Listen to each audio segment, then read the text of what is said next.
Ini semua sudah apa ya? Satu, dua, berarti surah Al-Baqarah ya. Dan juz 30. Ya. Saya alhamdulillah termasuk peserta. 19 hingga 8 saya selesai sekolah. Jadi sama tampaknya lebih beres. Sampai sekarang masih jalan. Meskipun jadi anggota di sini. Ada nilai yang banyak terbesar dalam ya, berfirman Allah Billahi minasyaitonir rajim.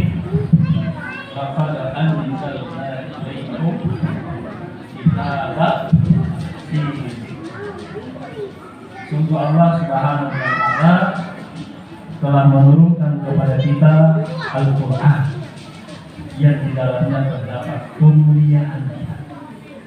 Ibnu Abbas menafsirkan az-zikir di situ adalah kemuliaan. Meskipun az-zikir juga bisa dalam pelajaran. Masyaallah. Hari ini saya berada di tengah-tengah para penghafal Al-Quran dan ini keberkahan besar.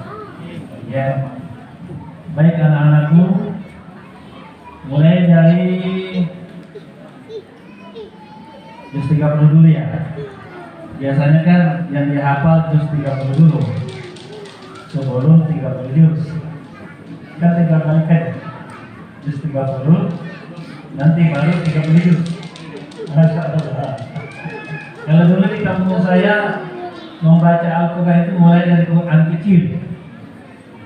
Saya orang Sulawesi. Dari kampungnya seorang ulama besar namanya Syekh Yusuf Al-Makassari. Saya dari Goa, Makassar. Nah, Quran kecil itu juz amma, juz 30. Setelah selesai juz amma 30 baru pindah ke Quran besar. Alif Lam Mim sampai 9. Hari ini insyaallah kita akan mengetes anak-anak kita bahwa bapak ibu-ibu yang punya anak ini berbangga. Ya, karena Allah Subhanahu Rasulullah mengatakan siapa yang punya anak yang menghafal Al-Quran 30 juz, memahami isinya, mengamalkannya dalam kehidupannya sehari-hari, dan juga mengajarkannya kepada orang lain, insya Allah nanti kedua orang tuanya akan diberikan kemuliaan hadiah yang sangat memuliakan di yaumil qiyamah pada masyar, yaitu tajul karam, mahkota kemuliaan. Ibunya, bapaknya akan diberikan tajul karam, mahkota kemuliaan, dan juga akan diberikan jubah kemuliaan. Sampai kedua orang itu berkata kepada, ya Allah, bima kusina haza, kenapa kami diberi kemuliaan seperti ini? Dari mana ya Allah? Kami merasa tidak pernah melakukan amal yang bisa mendapatkan kemuliaan sebesar ini. Lalu dijawab oleh Allah, karena dulu engkau mendidik anakmu menjadi penghafal di pesantren Farisul Quran. Masya Allah. Ya, Faris, mana Faris ya? Hafid atau Hamid? Ya, ada di mana Hamid Al-Quran? Insyaallah. Faris bukannya semakna dengan penjaga Al-Quran, pembawa Al-Quran. Mudah-mudahan anak kita yang hadir di sini nanti akan menjadi duta-duta Al-Quran, yang nanti akan memberikan hadiah terbesar kepada kedua orang tua. Saya dulu, ini cerita dulu sebelumnya. Saya dulu itu pernah bercita-cita dalam keluarga saya alhamdulillah dari keluarga anak 7 orang. Saya bercita-cita mudah-mudahan dari 7 itu ada satu yang menghafal Al-Quran. Tahun 1994, alhamdulillah anak saya yang kedua hafal 30 juz. Saya iri dan saya malu. Anaknya bisa, kenapa ayahnya ini? Maka saya ikut menghafal selama 5 tahun. 98 itu alhamdulillah selesai juga setoran. Namanya selesai setoran. Beda ya, selesai setoran dengan rutin ya beda. Selesai setoran. Sekarang masih berusaha untuk memutinkan hafalan. Ya alhamdulillah ya. Saya alhamdulillah dari 7 sekarang anak saya 4 yang hafal 30 juz. Itulah nikmat yang terbesar yang saya rasakan. Ya, karena saya juga pernah mendengar orang yang hafal Al-Quran bisa memberikan syafaat kepada keluarganya 30 orang yang divonis masuk neraka tapi beriman, muslim. Itulah yang saya harapkan. Mudah-mudahan bisa memberi syafaat kepada nenek-nenek saya, kakek-kakek saya yang tidak pernah bertemu dengan saya, tapi mereka telah berjasa melahirkan saya. Baik Anda semuanya yang di sini, tolong dibacakan yang surah An-Naba. Coba. Nanti kalau saya bilang berhenti. Coba. Rame-rame saja. An-Naba juz berapa? Nah. Boleh. Lafaz dari.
رسلك قال إني أعلم ما لا تعلمون.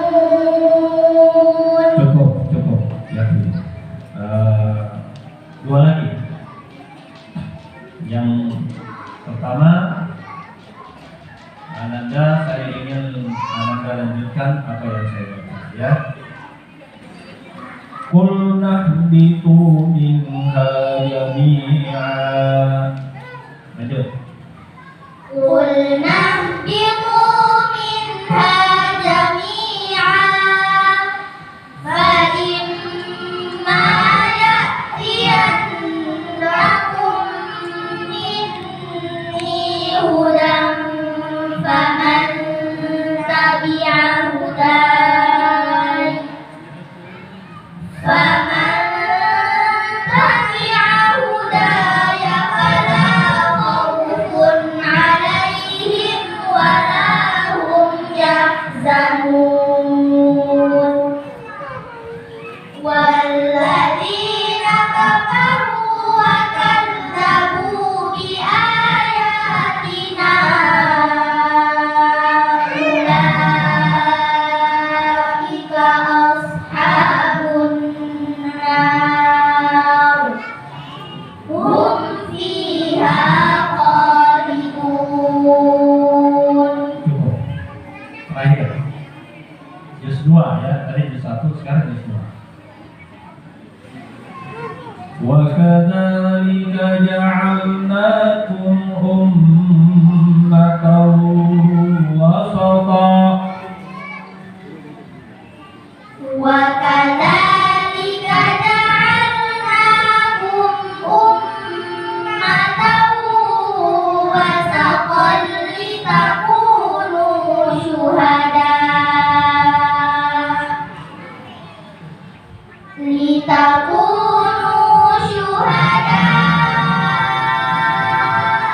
على الناس ويكون الرسول عليكم شهيدا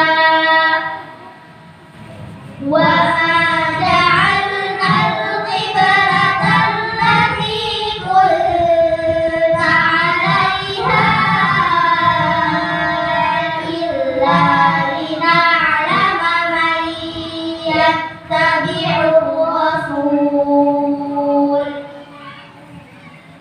ممن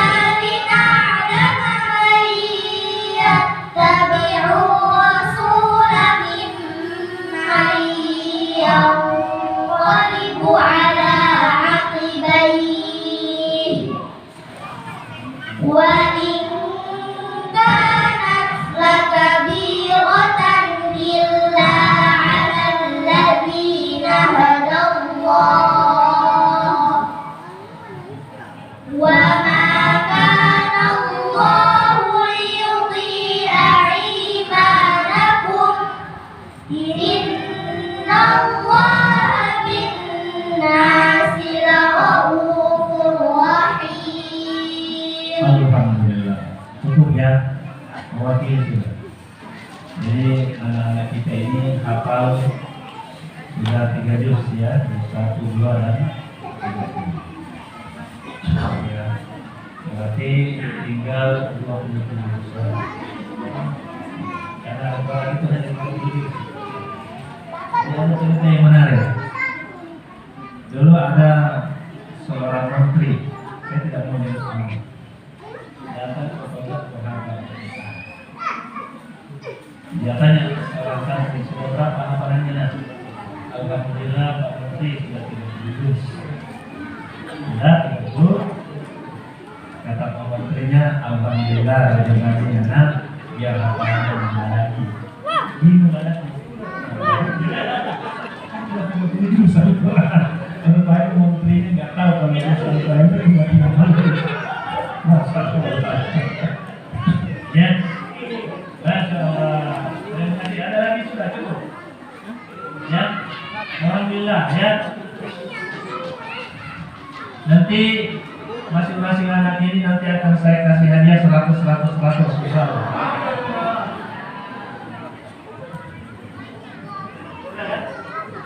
Berarti saya turun kan? Sadaqallahul azim.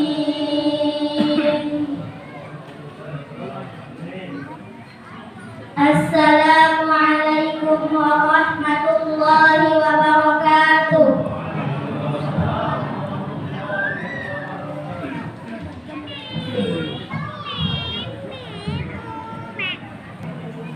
Assalamualaikum warahmatullahi wabarakatuh. Alhamdulillah. Alhamdulillahi al-qail fi kitabihil karim. A'udzu billahi minasy syaithanir rajim. Bismillahirrahmanirrahim. Subhanalladzi asra bi'abdi lailam minal masjidil haram ilal masjidil aqsa linuriyahu min ayatina innahu huwas samiul basir. Asyhadu an la ilaha illallah wahdahu la syarika lah wa asyhadu anna Muhammadan abduhu wa rasuluh. Allahumma sholli wa sallim wa barik ala habibina wa syafi'ina wa qurrati a'yunina sayyidina wa maulana Muhammad wa ala alihi wa ashabihi wa man tabi'ahum bi ihsan ila yaumiddin, amma ba'du. Yang saya hormati, saya cintai dan saya muliakan para alim ulama, para habaib yang tidak bisa saya sebutkan namanya satu persatu yang hadir dalam kesempatan ini. Di antaranya tadi ada Ustaz Habib Zain Al-Habsyi. Ya, ini sama dengan sekjen saya, Abu Bakar Al-Habsyi. Al-Habsyinya hadir Ustaz. Ya kan? Ya, dan memang kebetulan guru-guru saya di Jakarta itu banyak Habib. Di antaranya Al-Habib Dr.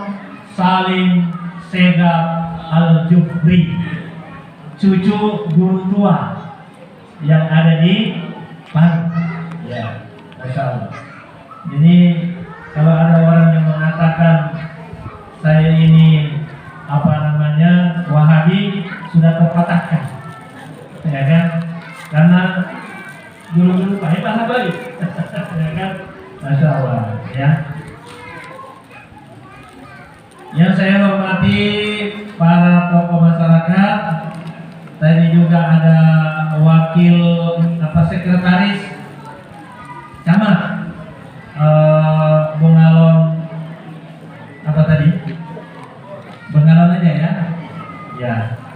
Hadir para asatidz, para ustazah, ya, dan anak-anakku, para santri penghafal Al-Quran dan juga orang tuanya yang hadir di tempat ini. Alhamdulillah, di hari yang berkah ini, yaitu hari Jumat, kita hadir semua dalam rangka memperingati peristiwa besar yang terjadi di bulan Rajab ini, ya, yaitu pada tanggal 27 Rajab ada peristiwa besar yang peristiwa ini boleh jadi hanya sekali terjadi seumur kehidupan di dunia ini, ya, tidak akan pernah lagi terjadi, ya, yaitu peristiwa Isra Mi'raj Rasulullah Muhammad sallallahu alaihi wasallam. Setelah bulan Rajab nanti kita akan ketemu bulan Sya'ban. Setelah Sya'ban kita akan ketemu satu bulan yang mulia, yaitu bulan Ramadan. Mari kita berdoa, Allahumma barik lana fi Rajab wa Sya'bana wa ballighna Ramadan. Ya Allah, berkahi kehidupan kami di bulan Rajab dan bulan Sya'ban, dan sampaikan kami bertemu dengan bulan Ramadan. Amin amin ya rabbal alamin. Kita memperingati peristiwa Isra Mi'raj ini karena kita ingin mencari hikmah pelajaran dari peristiwa ini. Dan agar kita bisa mengambil hikmah pelajaran dari peristiwa Isra Mi'raj, maka kita perlu memahami seperti apa kondisi dakwah Nabi Muhammad SAW sebelum peristiwa ini terjadi. Sehingga nanti kita bisa mendapatkan gambaran yang menyeluruh tentang Isra Mi'raj. Kita tahu bahwa Rasulullah SAW berdakwah itu menyampaikan Islam melalui 2 periode. Ada yang namanya, ini bukan periode Makkah dan Madinah, bukan. Ya, ada periode namanya dakwah sirriyah. Dakwah yang dilakukan secara rahasia, sembunyi-sembunyi. Ya, itu dalam ini terjadi 3 tahun lamanya. Di dakwah sirriyah inilah masuk Islam Abu Bakar dan teman-temannya, Utsman bin Affan dan sebagainya. Ya, yang kemudian dikenal dengan as-sabiqun al-awwalun. Ya.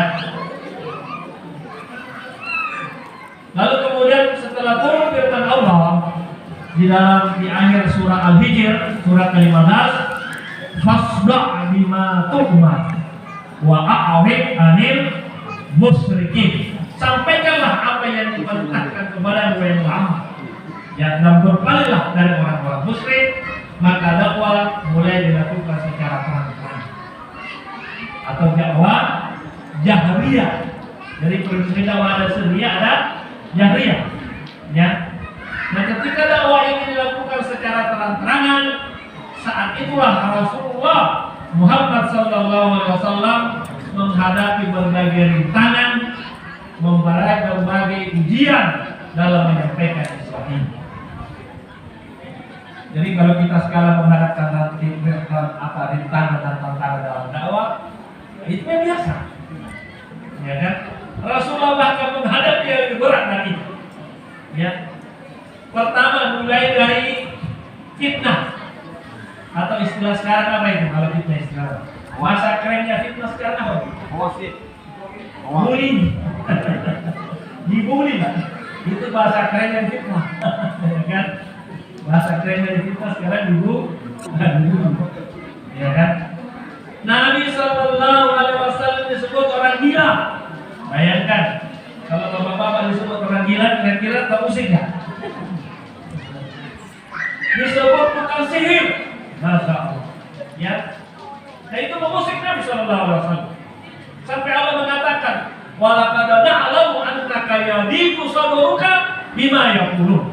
Kami tahu wahai Rasulku bahwa apa yang mereka katakan terhadapmu itu membuat hatimu sempit. Ya, tapi Allah perintahkan kepada Rasulnya cara menghadapi bulian, cara menghadapi fitnah adalah 2. Yang pertama, fasabbih bihamdi rabbika wa kum minas sajidin. Banyaklah engkau bertasbih memuji Tuhanmu dan banyaklah engkau sujud kepada Tuhan. Jadi kalau menghadapi itu tidak usah dibalas. Menghadapi bulian tidak usah dibalas. Nanti namanya berbalas pantun. Ya kan? Dia membuli, kita membuli, terus apa bedanya kita dengan mereka? Sama-sama tukang bully. Allah katakan bertasbihlah engkau kepada Tuhanmu dan banyaklah sujud. Karena tasbih itu adalah dan banyak sujud itu adalah faktor yang akan menurunkan performa Allah Subhanahu wa Ta'ala. Itu korelasinya. Ya kan? Nabi Yunus ketika ditelan ikan paus, Nabi Yunus tidak pernah ya Allah keluarkan karang dari ikan paus. Ya, dia mengatakan subhanaka la ilaha illa anta ya inni kuntu minaz sholihin. Maka Allah mengatakan walaula annahu kana minal musabbihin la labisa fi batnihi ila yaumi yub'atsun. Seandainya bukan karena Yunus itu banyak bertasbih kepada Allah, maka dia akan tinggal di dalam perut ikan paus sampai akhir. Tasbih itulah yang banyaklah memuji Allah dan banyaklah sujud. Dan di sujud itu kita bertasbih. Subhana rabbiyal a'la, subhana rabbiyal a'la, subhana rabbiyal a'la. Ya. Tujuannya orang Quraisy, orang kafir Quraisy membuli Rasulullah itu satu saja, ingin menghentikan dakwah Rasulullah Muhammad sallallahu alaihi wasallam. Jadi semua bully yang kita hadapi dewasa ini tujuannya satu, ingin menghentikan kita mendakwahkan Islam ini.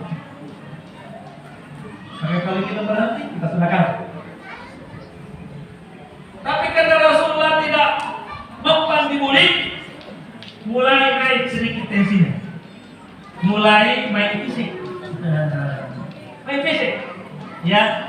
Rasulullah kalau lagi sujud, jadi sebelum Isra Mi'raj itu sudah ada sholat, tapi belum sholat 5 waktu, ya. Karena di awal-awal itu sholat yang diperintahkan kepada Nabi adalah sholat malam dengan turunnya surah Al-Muzammil. Ya ayyuhal muzammil qumil laila illa qalila nisfahu aw inqus minhu qalila aw zid alaihi wa rattilil qur'ana tartila. Itu perintah sholat malam. Dan surah Al-Muzammil turun 2 bagian. Bagian pertama itu selama 2 tahun sudah turun, baru bagian terakhir, ayat terakhir turun setelah 2 tahun. Ayat terakhir itu yang kemudian mensunnahkan sholat malam.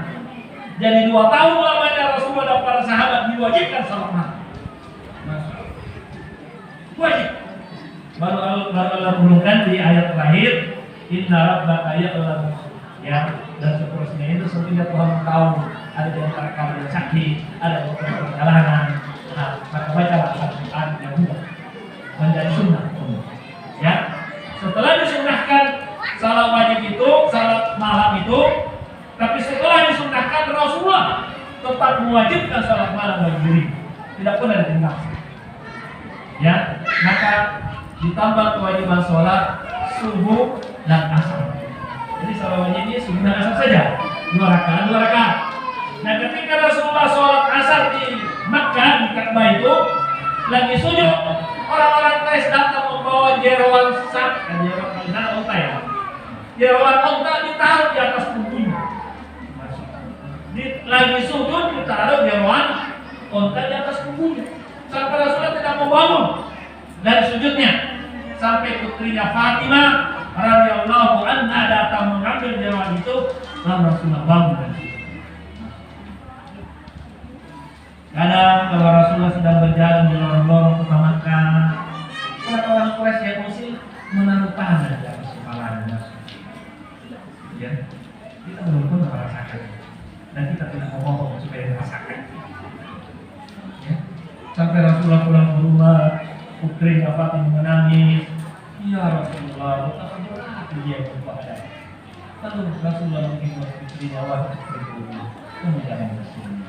Bapaknya tidak akan bisa mengatakan mereka karena ayah menjadi. Ya, ini juga tidak mempan. Mulai datang ancaman. Biasanya kalau fisik tidak mempan diancam.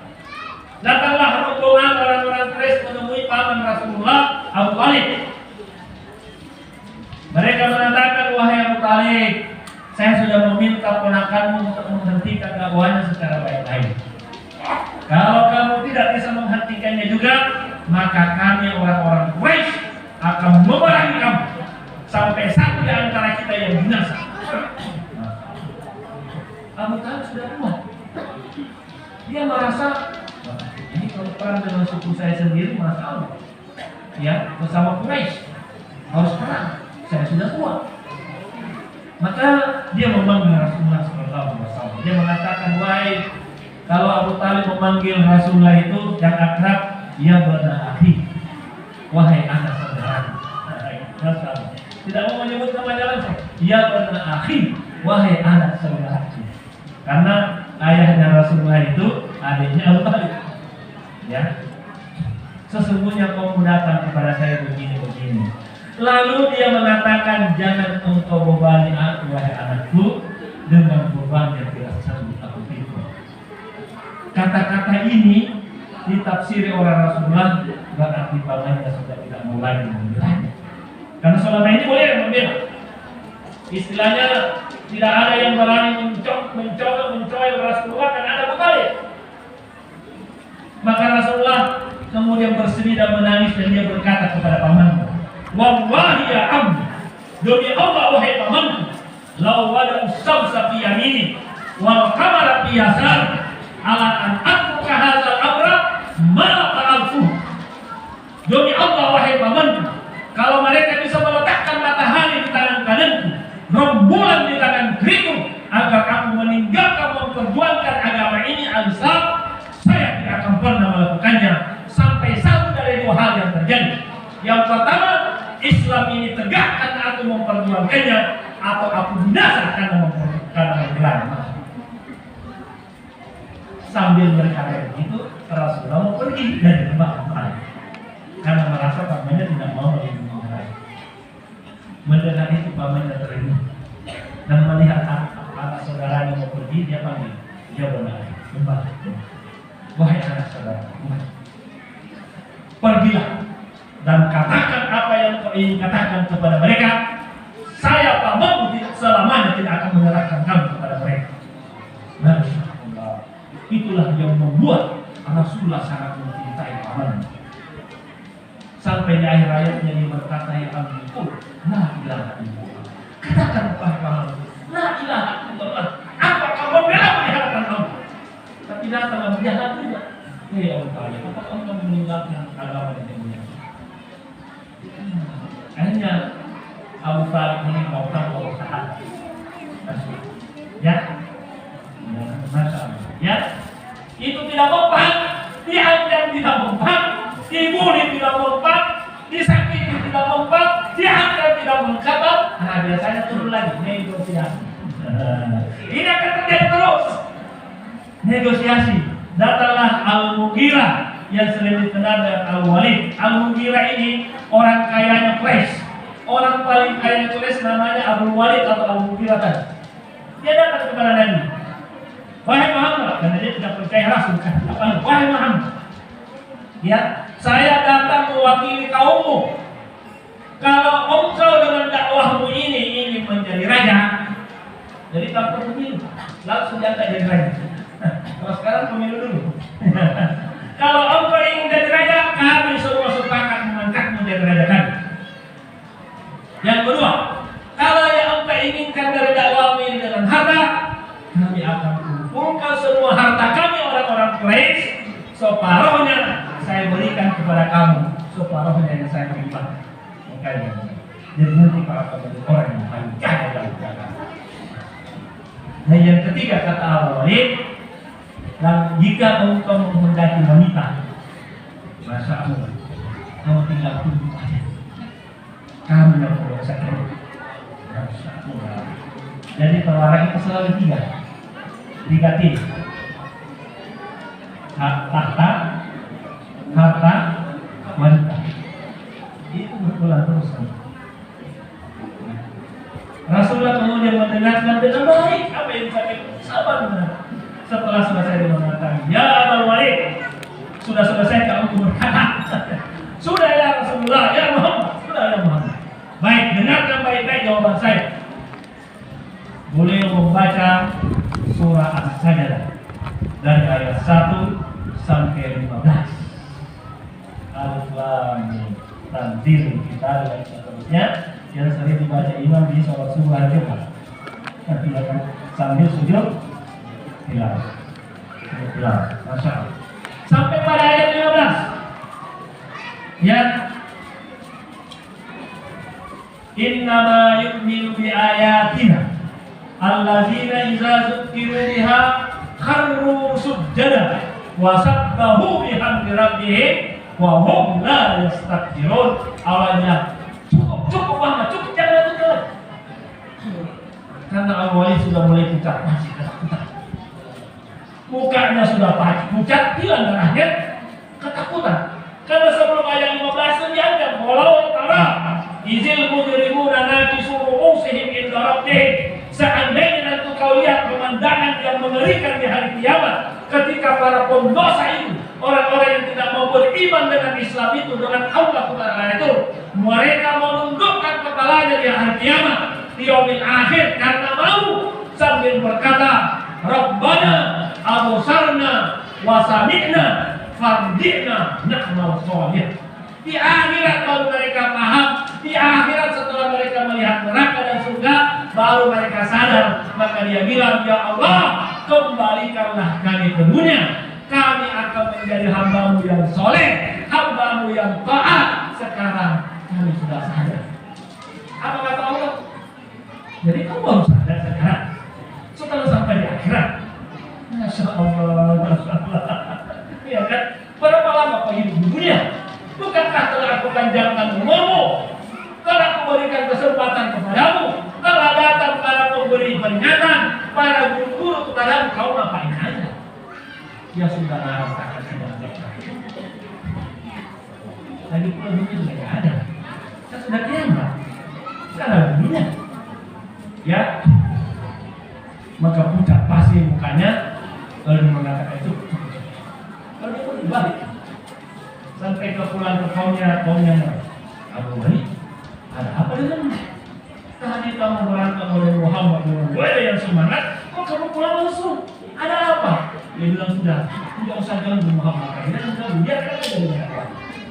Ini dakwahnya pasti akan menguasai hati. Dan kalau itu terjadi, kalian juga yang akan mendapatkan kemuliaan. Tapi dasar memang susah masuk itu karena hatinya sudah karatan, Pak. Ya, kalau sudah karat itu susah.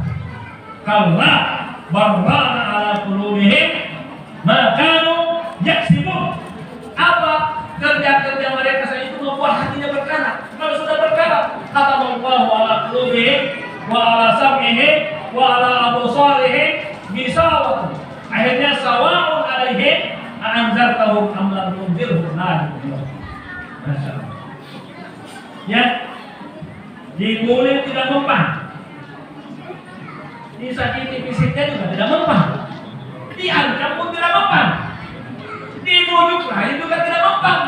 Akhirnya metode terakhir di boikot secara ekonomi. Nah itu yang sekarang sedang terjadi. Jadi sejarah betul di boikot secara ekonomi selama 3 tahun lamanya.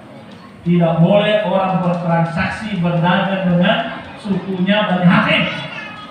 Semua baik yang beriman maupun yang tidak. Pokoknya Bani Hasyim semuanya. 3 tahun lamanya. Sampai dalam riwayat disebutkan Rasulullah dan orang-orangnya itu makan daun-daunan. Daun-daun hijau, daun-daun kering dimakan. Sampai disebutkan sandal yang terbuat dari kulit dibersihkan, dibakar dan dimakan. Sampai kotoran yang keluar itu kalau nggak hijau coklat. 3 tahun lamanya. Luar biasa.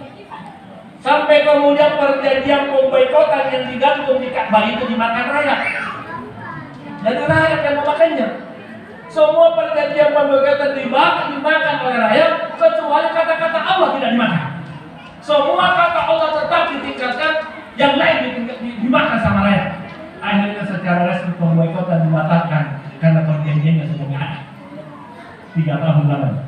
Itulah yang kemudian membuat kesehatan pamannya Abu Thalib dan juga istrinya Khadidah menurun, dan tidak lama setelah peristiwa pemboikotan itu pamannya meninggal, istrinya juga meninggal. Yang kemudian dikenal dengan Amul Husni, tahun tersebut. Maka Rasulullah sudah mulai ingin meninggalkan Makkah. Karena Makkah sudah tidak kondusif untuk dakwah, maka beliau pergi ke Taif. Harapannya di Taif dakwahnya akan diterima. Ternyata sampai di Taif dakwah bukan diterima, tapi Rasulullah disambut dengan batu. Ya, bukan disambut tapi disambut. Pakai batu. Sampai berdarah-darah tubuh Rasulullah SAW. Waktu itu beliau ditemani oleh anak angkatnya, Zaid bin Harisah. Ya, kalau kita baca Asbabun Nuzul dan surah Al-Ahzab, itu salah satunya adalah karena Zaid bin Harisah. Karena tadinya Zaid itu dipanggil Zaid bin Muhammad. Walau menurunkan untuk di abaihi. Kalau aslinya anak angkat panggil aja anak dengan nama bapaknya, jangan panggil dengan nama. Jadi anak angkat harus dipanggil dengan nama bapaknya yang asli, jangan dipanggil dengan nama bapak angkat. Ud'uhum li'abaihim, maka dikembalikan namanya Zaid bin Harithah. Meskipun Zaid telah berusaha menahan semua batu lemparan itu, yang namanya ngelempar karena banyak, ya ada juga yang berdarah sampai berdarah. Bayangkan Nabi Sallallahu Alaihi Wasallam yang boleh berdarah tubuhnya, sampai datang malaikat Jibril bersama malaikat penjaga gunung yang ada di sekitar Taif. Kata Jibril, ya Rasulullah, ini bersama saya malaikat penjaga gunung yang diutus Allah kepadamu, siap melaksanakan perintahmu. Engkau komandan hari ini ya Rasulullah. Katakan saja apa yang kau ingin katakan, kami siap eksekusi. Kalau engkau ingin orang Taif dihukum dengan menimpakan gunung dari atas, saya akan lakukan, kata malaikat penjaga gunung. Dan kalau kau ingin kami himpit dari kiri kanan, saya akan himpit mereka dengan gunung kiri kanan. Dan kalau kau ingin yang lebih sedikit ekstrim, bumi ini akan saya belah, kemudian mereka semua saya masukkan ke dalam lubang, kami tutup kembali, selesai masuk. Apa jawabannya? Beliau berdoa kepada Allah, Allahumma ilaika as'u rahmatullah. Ya Allah, kepadamu lah saya mengadukan lemahnya diriku di hadapan manusia, wa qillata hilati, sedikitnya usahaku untuk menyampaikan memperjuangkan agamamu, wa hawani 'alan nas, dan hinanya diriku di hadapan manusia. Ilaman kakiluni, sebenarnya kau ingin serahkan diri ini kepada siapa ya Allah? Ila ba'iri yatajahhamuni, apakah engkau ingin menyerahkan diriku kepada orang-orang Taif yang berbuka masa menyebutku? Am ila aduwin malaktahu amni, atau engkau ingin menyerahkan diriku kepada orang-orang Makkah yang memusuhi diriku? Lalu beliau berkata, illam yakun bika alimbadan malam malam, sepanjang engkau yang tidak marah, sepanjang engkau yang tidak murka kepadaku, aku tidak peduli kepada siapa yang ingin menyerahkan diri. Akan tetapi ampunanmu penting. Semua ini Allah ya lakal utbah apa-apa. Semua ini saya adukan kepadamu hanya untuk satu hal saja, supaya engkau ridha kepada Nabi. Itulah Rasulullah Sallallahu Alaihi Wasallam. Kita para dai belum pernah mengalami, masih enak-enak saja. Kita datang ke sini, masya Allah, ada anggur, ada jeruk manis, ada apa namanya tuh kelengkeng, minumannya juga macam-macam, ada kopi, masya Allah, luar biasa.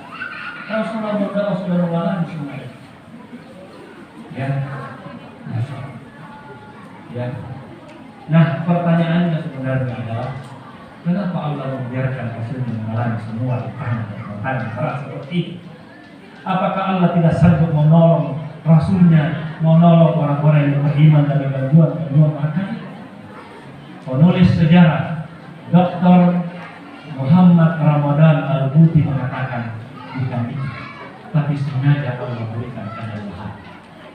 Jadi bapak-bapak dan ibu, ketika kita menghadapi rintangan hidup, ujian hidup, cobaan hidup, itu selalu karena Allah. Yang pertama, Allah ingin menguatkan mental kita, Allah ingin menguatkan jiwa kita supaya jangan cepat menyerah menghadapi tantangan. Orang-orang Buddhis Makassar punya semboyan yang mengatakan pelaut dan tangguh itu adalah pelaut yang lahir karena bisa menghadapi angin, badai, dan gelombang lautan. Kalau pelaut itu belum pernah mengalami gelombang, badai, lautan, itu belum menjadi pelaut yang tangguh.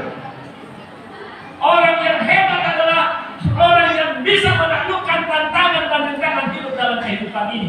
Itulah yang Allah ingin sampaikan kepada Rasulnya dan kepada orang-orang beriman, agar nanti tidak pernah menyerah menghadapi rintangan dan tantangan. Karena ketika kita berdakwah pasti akan menghadapi rintangan dan tantangan yang berat. Itu yang pertama, untuk menguatkan kesabaran kita, ketawakkalan kita kepada Allah Subhanahu wa Ta'ala. Dan yang kedua, Allah ingin menguji sejauh mana keikhlasan kita dalam berjuang di jalan Allah Subhanahu wa Ta'ala. Apakah kalau saya menguji hamba tetap berjuang, berarti ikhlas. Kalau tidak, berarti dia mencari sesuatu. Maka Allah mengatakan, ahasiban nasu ayyutraku ayyakulu amanna wa hum la yuftarun. Apakah manusia mengira akan dibiarkan berkata, saya telah beriman kepadamu ya Allah, dan mereka tidak akan diuji imannya. Walaqad fatanna allazina min qablihim. Sungguh orang-orang beriman sebelum mereka telah saya uji keimanannya. Dengan ujian itulah saya tahu mana di antara orang beriman yang betul-betul beriman teruji dan mana yang hanya lip service saja. Masya Allah. Itulah sebabnya kenapa ada perintah kepada Nabi Ibrahim alaihissalam. Coba bayangkan, Nabi Ibrahim itu usianya 80 tahun belum punya anak. Begitu punya anak, apa perintahnya? Bawa anak, membawa istrimu ke Makkah. Kita lihat bagaimana doa Ibrahim di ayat surah Ibrahim. Rabbana inni askantu min dzurriyyati. Ya Allah, aku sudah menempatkan anakku dan istriku di wadin, di sebuah lembah, ghaira zi zar'in, di mana di lembah itu tidak ada tanaman, ya Allah. Berarti tidak ada tanaman, berarti tidak ada air. Tidak ada air, tidak ada tanaman, berarti tidak ada tanda-tanda kehidupan. Karena engkau memerintahkan saya untuk membawa, saya sudah sampai ke sana. Maka ketika Nabi Ibrahim, dan ini perintahnya ibu, perintahnya itu bawa anakmu, bawa istrimu ke Makkah, tinggalkan, kembali ke Palestina. Kalau itu mau nggak apa-apa, ya tinggalkan. Maka ketika Nabi Ibrahim hendak meninggalkan anak dan istrinya, wajar kemudian kalau istrinya bertanya, suamiku, kamu mau ditinggalkan berdua di sini? Ini ceritanya, Masya Allah. Ya, padahal dalam riwayat itu bekal yang diberikan kepada Hajar dan anaknya Ismail hanya bekal yang cukup untuk 3 hari saja. Bayangkan, 3 hari. Maka dia berkata, diulang, suami, kata dijawab ulang lagi suamiku, ini kamu mau ditinggalkan tanya di sini. Tapi Ibrahim tidak sanggup menjawab. Tapi karena Hajar istri yang solehah mulai berpikir, jangan-jangan salah pertanyaan. Dirubah pertanyaan dari redaksinya. Suamiku, apakah Allah yang memerintahkan engkau menempatkan diri terpas? Dengan cepat Nabi Ibrahim menjawab, betul wahai istriku, ini adalah perintah Allah Subhanahu wa Ta'ala. Kalau saya maka saya tega, kira-kira begitu. Luar biasanya ibu-ibu, ketika Hajar tahu itu perintah Allah, dia katakan, suamiku, kalau ini perintah Allah, nah, pergi. Mana dia suaminya? Kalau ini perintah Allah, berarti saya yakin Allah tidak akan menyia-nyiakan kami. Allah tidak akan menelantarkan kami. Allah pasti menjaga kami. Inilah seharusnya menjadi keyakinan orang-orang yang beriman. Apapun yang diperintahkan Allah kepada kita, pasti di situ ada kebaikan. Apapun yang dilarang, pasti di situ ada keburukan. Maka Allah mengatakan, innama kana qaulul mu'minin idza du'u ila Allahi wa rasulihi ay yahkuma bainahum ay yaqulu sami'na wa ata'na. Perkataan orang-orang yang beriman apabila diperintah oleh Allah untuk taat kepada Allah dan Rasulnya satu saja, kami mendengar Allah dan kami taat. Itulah orang yang beriman. Masya Allah. Keikhlasan. Dan keikhlasan itulah kita boleh kehilangan hak, boleh kehilangan jabatan, tapi jangan sampai kehilangan. Karena itulah modal kita nanti kepada Allah Subhanahu wa Ta'ala. Iblis itu berjanji untuk menyesatkan seluruh anak Adam, tapi satu saja yang tidak bisa disesatkan, illa ibadaka minhum mukhlasin, hambamu yang ikhlas saya bersama. Allah contohkan Nabi Ibrahim, Nabi Yusuf itu contoh hamba Allah yang ikhlas. Bapak masih ingat kemudian Nabi Yusuf? Nabi Yusuf sudah berada dalam kamar berduaan dengan seorang wanita cantik. Karena dia pemesur pasti cantik. Di dalam kamar berdua aman. Dan ceritanya menuju kamar itu ada 7 pintu yang harus dilewati bersama. 7 pintu berlapis. Dan Allah mengatakan wa ghallaqatil abwab. Semua 7 pintu itu sudah dikunci oleh Zulaikha. 7 lapis pintu sudah dikunci. Wa ghallaqatil abwab. Pintu-pintu itu sudah dikunci. Lalu Zulaikha berkata kepada Nabi Yusuf, "Hai tanah, Yusuf kesini." Kesini. Biasanya laki-laki yang mengejar perempuan. Ini perempuan yang panggil, "Hai tanah, kesini." Dan Allah mengatakan, "Walaqad hammat bihi wa hamma biha." Nabi Yusuf muda, tertarik juga dengan wanita. Apalagi Zulaikha sudah beban. Tapi apa kata Nabi Yusuf? Ma'azallah, saya berlindung kepada Allah, saya takut kepada Allah Subhanahu wa ta'ala. Lalu dia keluar lewat pintu yang sudah terkunci dan semuanya terbuka biiznillah. Pintu yang sudah dikunci semuanya terbuka karena kuncinya diberikan Zulaikha. Iya kan?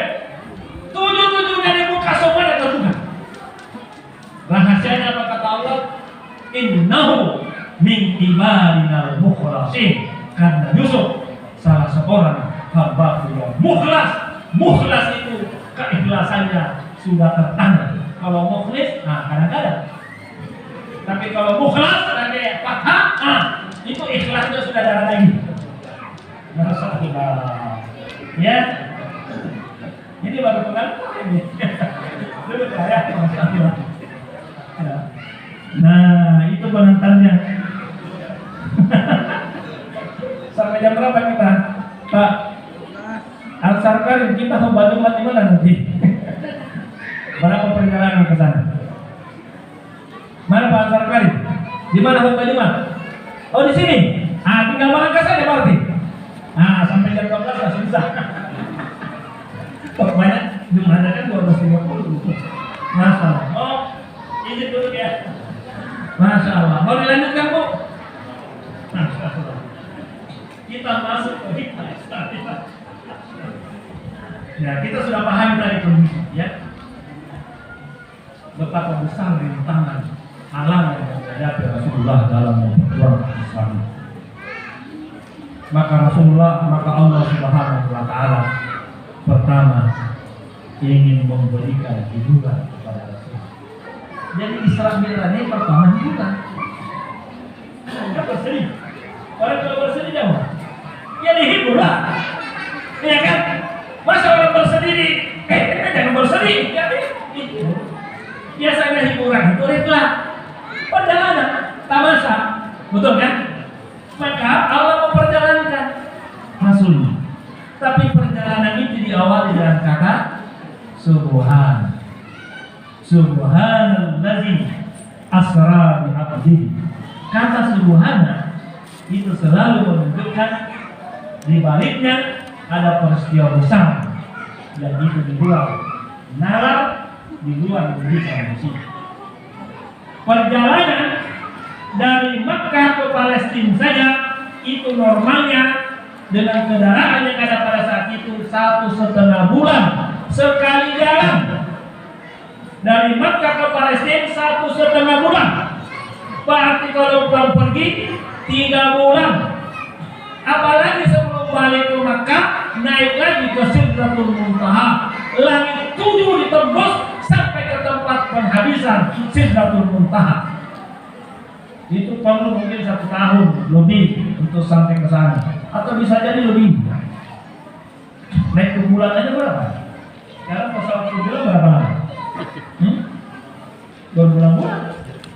Ini Allah tunjukkan kalau saya mau ya Rasulullah, ini yang 3 bulan, yang 1 bulan 1 malam aja bisa.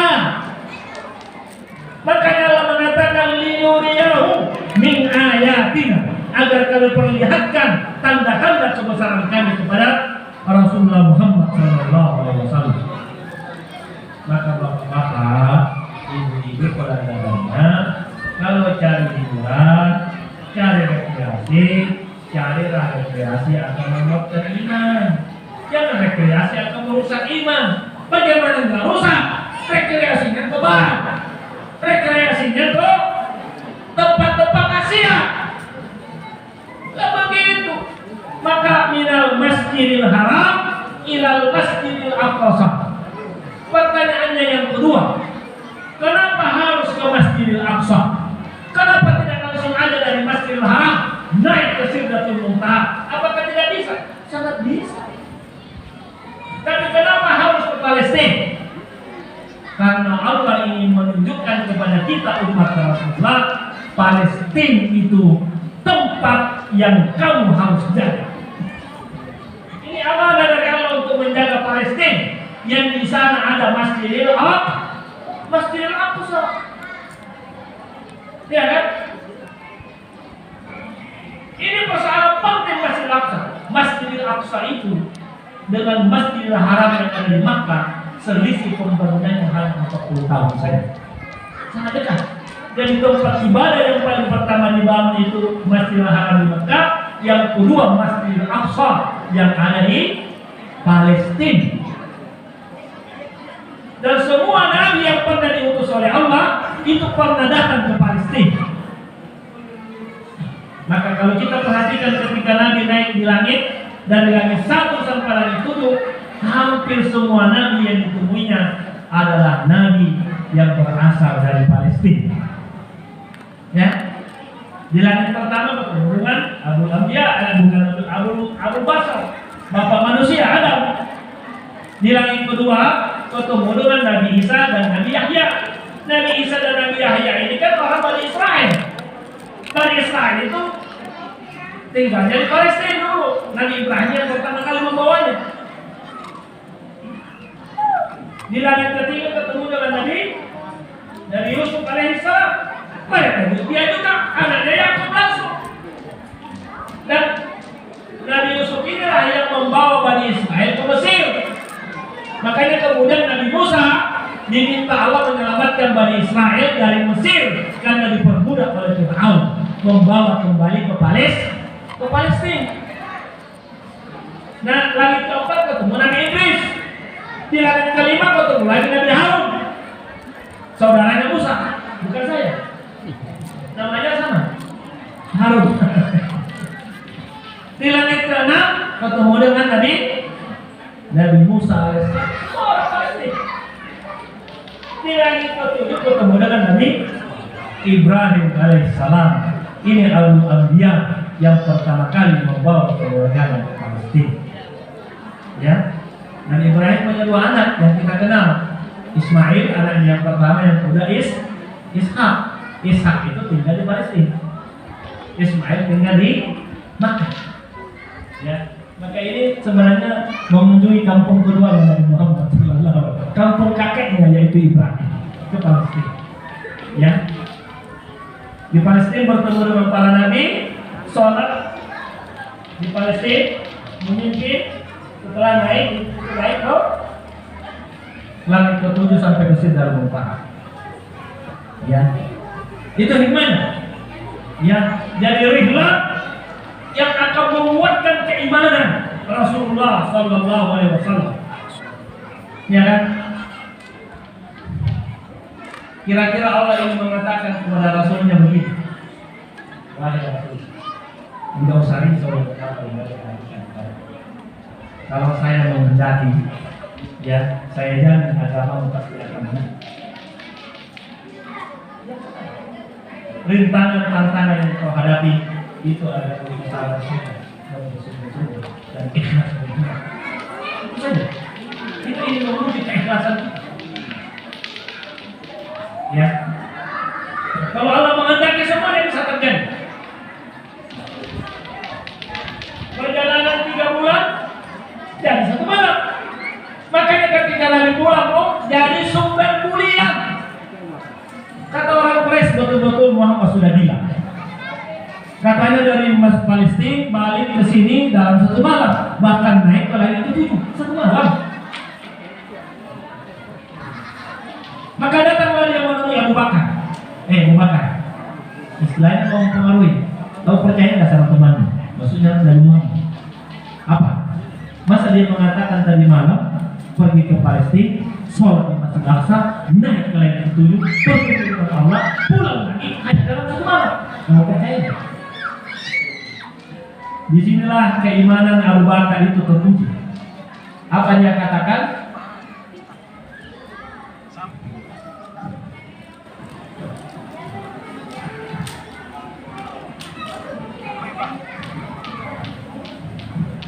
Ini panitia mengatakan bahwa bukan saya disuruh berhenti, bukan. Karena ini saya reses, ya, supaya terbukti nanti ada daftar hari yang harus diisi. Jadi tolong bapak ibu mau isi daftar hari. Hah? Apa nih? Baliknya? Oh, ada. Mau maksud banyak guru-guru yang mau mengisi hotel. Ini dia. Oke, kita persingkat ya. Kita persingkat, ya. Jadi ketika Abu Bakar ditanya, kau percaya apa dia bilang? Kalau Muhammad Sallallahu Alaihi Wasallam berkata seperti itu, lebih dari itu saya percaya. Masya Allah. Maka sejak itu Abu Bakar digelar dengan Abu Bakar As-Siddiq, Abu Bakar yang senantiasa membenarkan apa yang datang dari Allah dan Rasulnya. Itulah karakter orang yang beriman, menjadi as-siddiq, membenarkan apapun yang datang dari Allah dan Rasulnya. Jangan pernah ragu, karena itu Allah mengatakan innamal mu'minuna allazina amanu billahi wa rasulihi summa lam yartabu. Orang yang beriman itu adalah orang yang beriman kepada Allah dan Rasulnya dan tidak ada keraguan sedikit pun dalam hatinya terhadap apa yang datang dari Allah dan Rasul. Tidak boleh ada keraguan, walau hanya sedikit. Apalagi kesyirikan. Kesyirikan itu kan bentuk keraguan. Tidak percaya sama Allah, makanya masih cari Tuhan lain. Ya, gitu ya. Masya Allah. Jadi menguatkan mental keimanan kita kepada Allah Subhanahu Wa Taala. Sekaligus ini adalah berita gembira, ini yang terakhir. Ini adalah berita gembira. Tadi di ayat yang dibacakan oleh anak kita dalam surah Al-Isra halaman pertama itu tadi sudah sampai habis. Ya, bahwa Bani Israel ini sudah banyak membuat kedurhakaan. Latufsidunna fil ardi marrataini wa la ta'lunna uluwan kabira. Kamu akan berbuat banyak kerusakan di bumi dan akan melakukan kesombongan yang besar. Maka diutuslah Rasulullah Sallallahu Alaihi Wasallam sebagai pengganti yang akan mewarisi bumi ini. Itulah rahasianya kenapa Rasulullah sholat berjamaah di Masjid Aqsa ditunjuk sebagai imam. Itu sebenarnya sertijab, serah terima jabatan dari Bani Israel kepada Rasulullah dan umatnya. Maka Rasulullah mengatakan, ya, dunia ini sudah Allah wariskan kepadaku dan kepada umat. Masya Allah. Maka kalau dunia ini mau rahmatan lil alamin, maka tidak ada jalan lain kecuali diwarisi dan dipimpin oleh hamba-hamba Allah yang saleh. Masya Allah. Dan itu pasti akan terjadi. Janji Allah dan Rasulnya, annal aqwa yarisuha ibadiyas salihun. Bumi ini kalau mau aman, mau adil, mau sejahtera, mau rahmatan lil alamin, harus dipimpin oleh hamba-hamba yang soleh. Sebagaimana dulu dipimpin oleh Rasulullah, khulafaur rasyidin dan kaum muslimin setelah ini. Penjajahan di atas bumi itu Pak terjadi setelah Islam tidak lagi memimpin dunia. Penjajahan itu terjadi setelah pemerintahan Islam terakhir di Turki runtuh. Karena selama Islam ada yang kuat, penjajahan selalu perang. Itulah kezaliman yang paling tinggi, penjajahan diperangi oleh Islam. Ya, dan kata Nabi itu akan terpulang. Ya. Ini hadis terakhir saya sampaikan. Innallaha zawaliyal aqla, kata Nabi, suatu ketika Allah pernah melihat bumi ini, diperlihatkan kepadaku ujung timur dan ujung barat. Dan Nabi bersabda, wa inna ummati, dan sungguh kekuasaan umatku nanti akan sampai ujung timur dan ujung barat dunia. Wala yaqulullah, dan pada saat itu nanti tidak ada satu rumah pun di muka bumi ini kecuali di luar rumah itu pasti ada orang Islam. Tidak ada satu rumah pun di muka bumi kecuali di dalam rumah itu ada muslimin. Itu dari Allah dan Rasul, dan itu belum terjadi. Itu tugas kita mengerjakannya insyaallah, dan itu pasti akan terjadi. Kalau rintangan-rintangan yang kita hadapi itu biasa. Pernahkah kita membayangkan bahwa Nabi Musa bisa menang melawan Fir'aun? Kalau pikir logika tidak mungkin.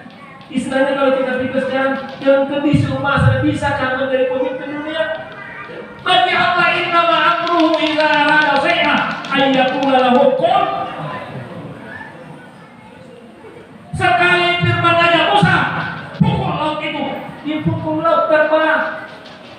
Menyeberanglah Nabi Musa bersama kaumnya.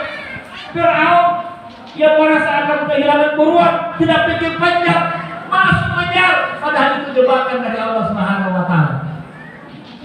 Begitu sampai di tengah-tengah, Nabi Musa dan kaumnya sudah sampai di dalam.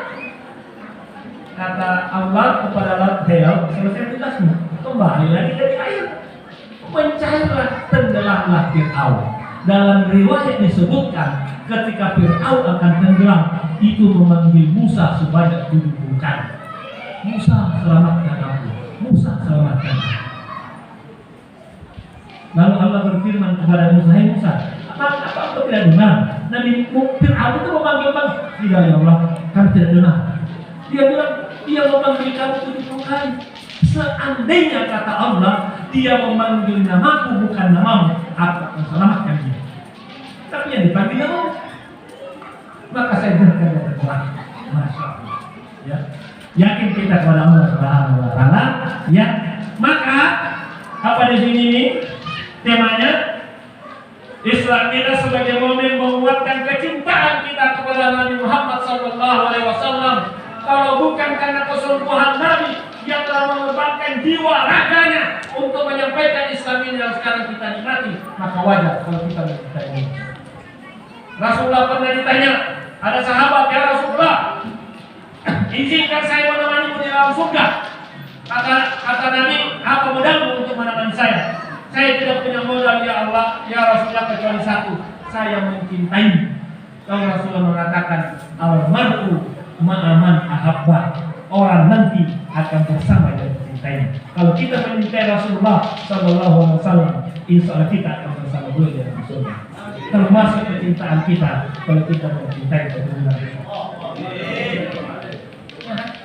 Kalau kita punya dibenci orang, kita senang orang.